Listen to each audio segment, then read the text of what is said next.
Welcome back, all you degenerate old schoolers, to another episode of The Orb. Big future news. I am going to be covering LobsterCon's X-Point Tournament. So, here in the near future, you will see those episodes start popping up one at a time until we find the winner, the American X-Point Open. Coming up here in just a few weeks. Now, back to reality, back to today. We have an X-Point, I take that back. We have an old school tournament held at the Dragon's Den in Princeton, Kentucky. Every fourth Tuesday night, Old Foggey night. So a couple of months in a row we do pre-modern, and then about one in every 3 months we stick in an old school tournament. So we have that captured here tonight, some live play. People drive in from a few different states. If you don't know where Princeton, Kentucky's at, find out where the Dragon's Den's located and see if you can make the drive over. Always great to have extra folks in the building slinging some old school cards.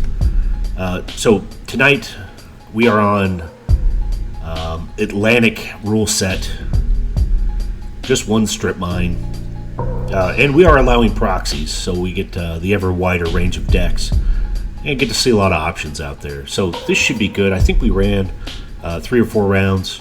Now that being said, I was not in attendance. I do not have deck photos, and I don't even have names, although I do think I'll be able to pick a few of them out. I think first game we have Pratt out of Nashville area, Jeremy, and his opponent, I have no idea who it is, so we're going to go ahead and call him Johan for the rest of the evening. Johan's fun to say, and if your name's actually Johan, hello. So, off to the games we go. Alright, and here we go with game number 1. Princeton Dragon Den's Old Foggey Especial. Tournament number 38.5, and Johan's on the play, firing down a plane straight into a Savannah Lions. Look at that.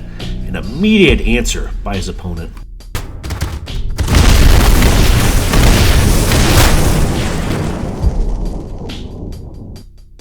And that's the smell of burnt hair and tears coming from the side of Johan's board. He does find a second planes and an order of light beer. Jeremy has his plateau down.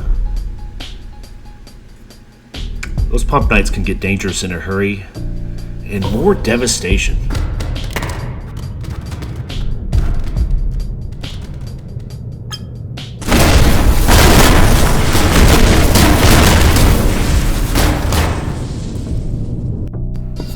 Gods are angry with Johan's creatures. Looks like Jeremy finds a Savannah to pair along with his plateau.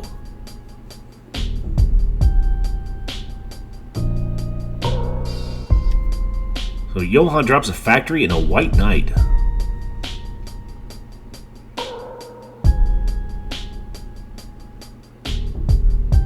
Ooh, 2 for Sylvan. Sylvan is spectacular. I know its downside is you keep looking only one card deeper, but with so many shuffle effects out of old school cards, the Time Twister and the Wheel and the Land Taxes, Demonic Tutor, Sylvan can be quite dangerous. So first blood coming in and denied.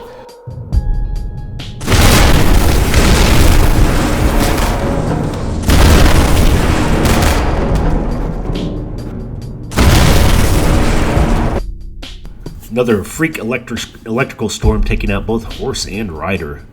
But he answers back with a dib, leaving 1 white untapped. Jeremy taking a walk through his library.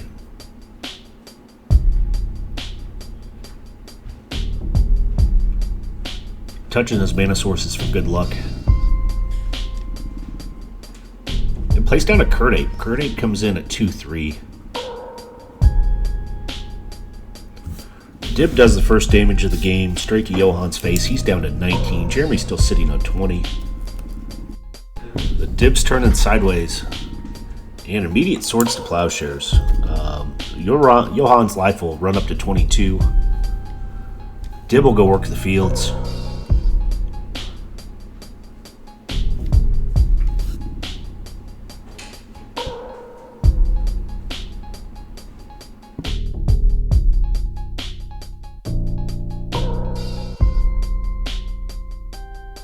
Oh, and we have a disenchant to that Sylvan Library. So dropping that off the board, game so far has been a pretty good 1-for-1, back and forth.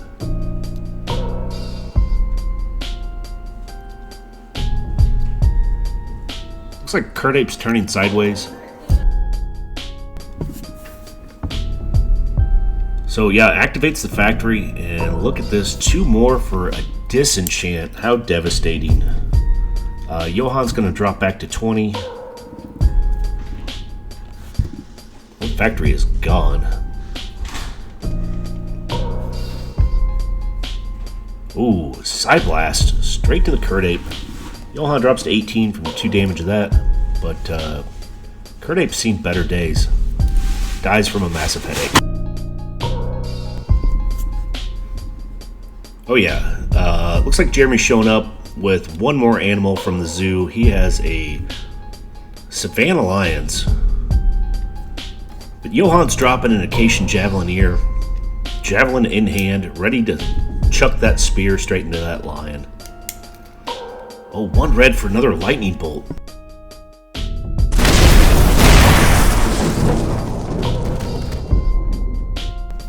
That is 1 freak electrical storm.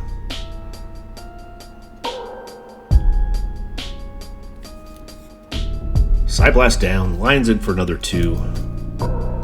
Johan's on 16, now going to 14. Game's picking up speed. Johan drops a Savannah Lion on his own. Of his own.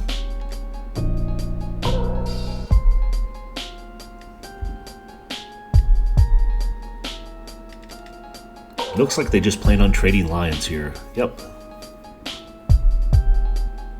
Mishra's Factory hits the board on Jeremy's side.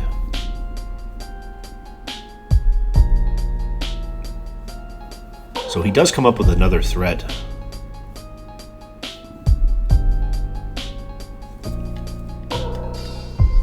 Factory coming in, but there's an immediate disenchant. Factory hits the bin, and another Curdape. So the zoo just keeps finding more and more creature answers. And Blue-White Weenie comes up with a new dib.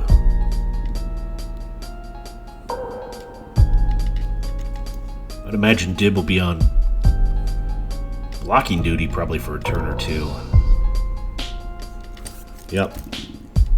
Dib drops Johan's life total down to 13.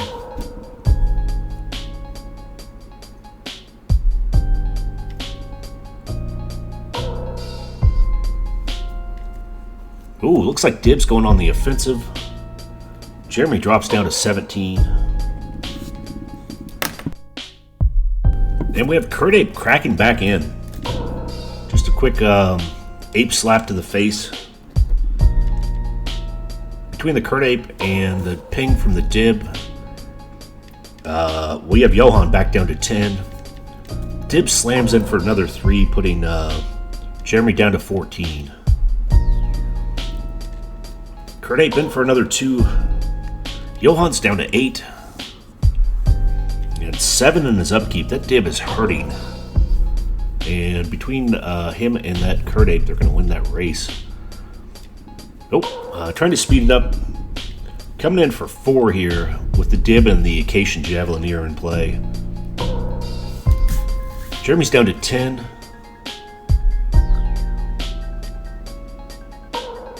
Looks like a strip mine just hit play.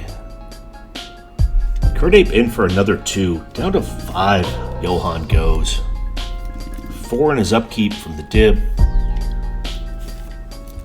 I mean, he was running on borrowed time here. Oh, they tried to trade strip mines. Johan also loses his Tundra. That's tough for a 2-color deck. He plays out a factory. I don't know if that's too many lands a turn. Maybe I was off by a turn.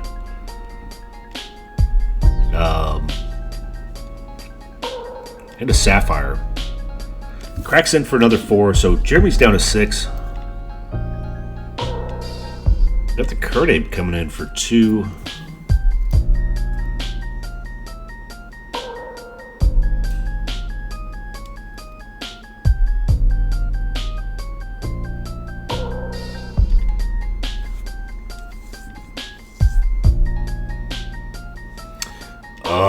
try to activate the factory. A quick disenchant. Yeah, this is dangerous because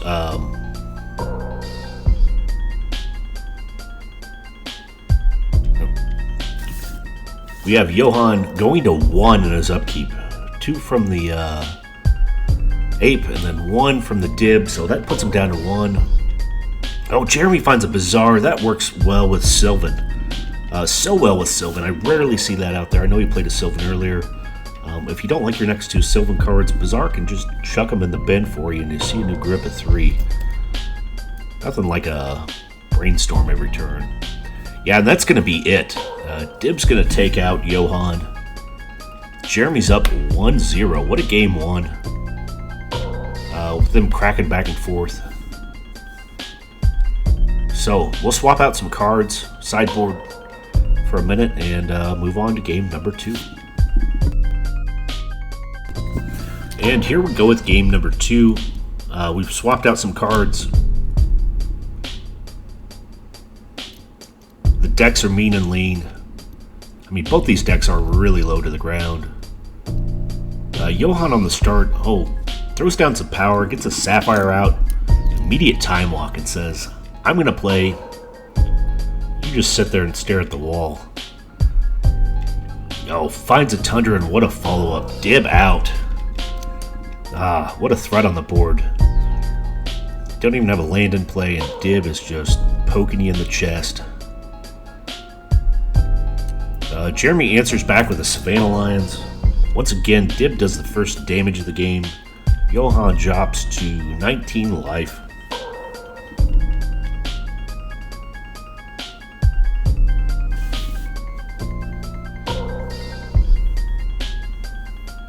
Finds a sword for the Savannah Lions. So Jeremy runs up to 22. Takes 3 and drops down to 19 from the dib. And it looks like we have another Order of Lightyear hitting the board. The Fallen Empire's Pump Knight. Throw some mana into him and he can get big. Oh, look at this. King Solomon. Johan says, holy shit, I need to read that, and I hope it doesn't say what I think it says.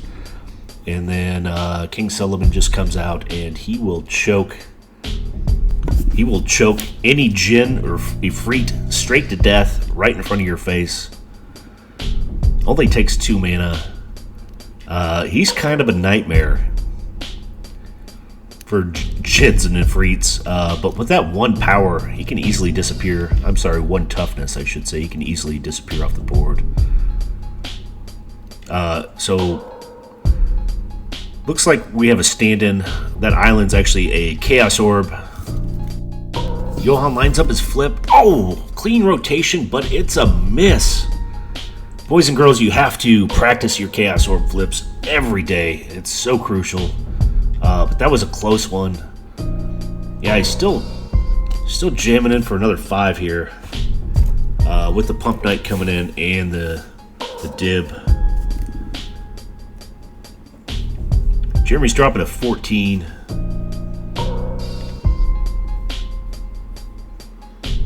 Johan's on 18. Only taking 2 from his own dib. Bazaar hits the table. Yeah. King Solomon just starts choking the dib straight to death. Nothing can be done.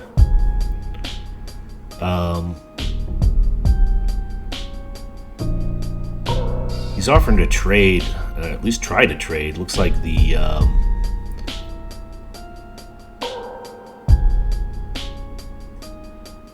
yeah, he is trading an ape for an Order of Lightyear.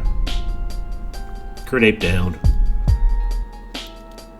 Chaos Orb of his own hits the board. And King Solomon comes smashing in for 1. Johan's down to 17.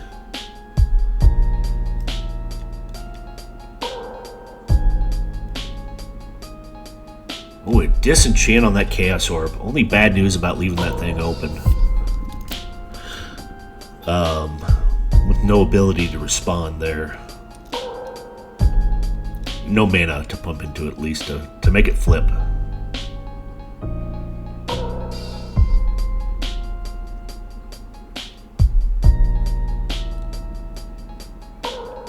Yeah, King Solomon in for another one. Johan's down to 15. Argothian Pixies hits the board. This Zoo deck has a ton of answers.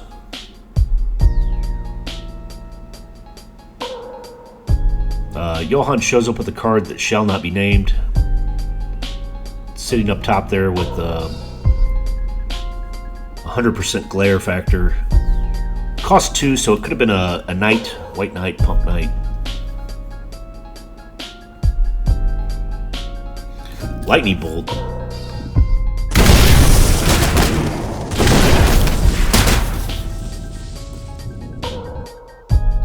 Whatever the hell it was, it's dead now.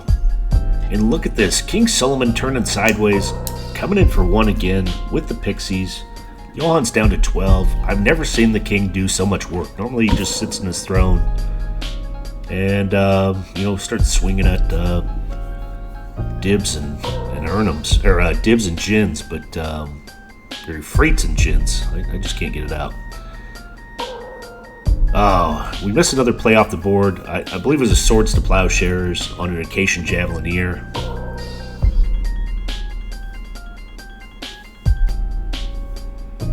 And here we go with the combo again. Sylvan Bazaar. Oh, it doesn't stand though. Immediate disenchant.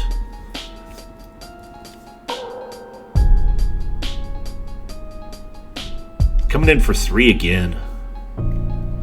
Johan needs to answer these 2 smaller creatures.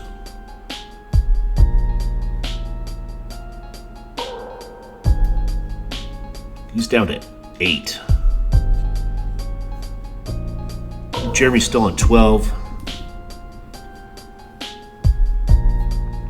Feels like it's going Zoo's way again. Look at this, another Curd Ape, so another small threat coming in. But they're tough to deal with. His board is getting wide, and I have a feeling they'll all be turning sideways soon enough.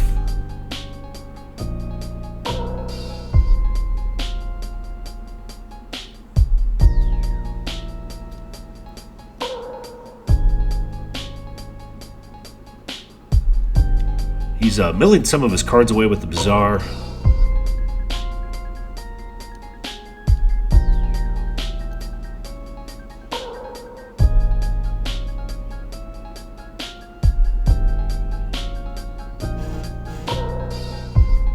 Oh, look at this.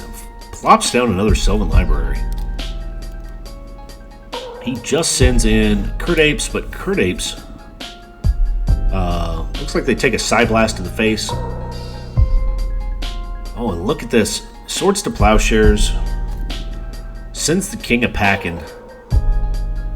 And he comes up with a dib of his own. That was a pretty good exchange there.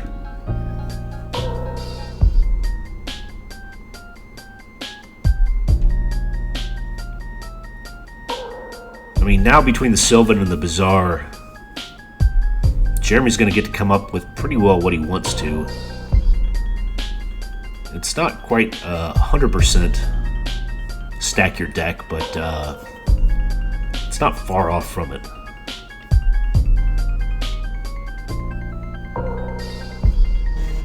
He does come up with another Argothian Pixies.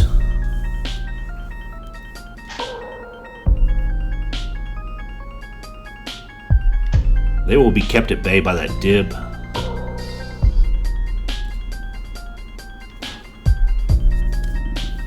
Johan's down to 7 on his upkeep. Yeah, tough to let that dib hang back, but at the same time, if you're going to take 5 a turn, not a whole lot you can do.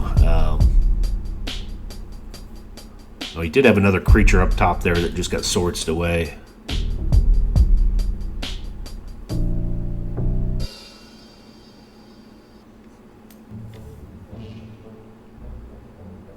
So now the Pixies should be able to crack in.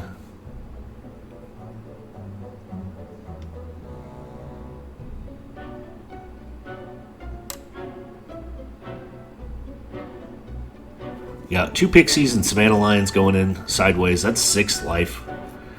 And a bolt to finish it off. Look at that. What a game 2. So Zoo takes it 2-0. As always, thanks for watching the Orb.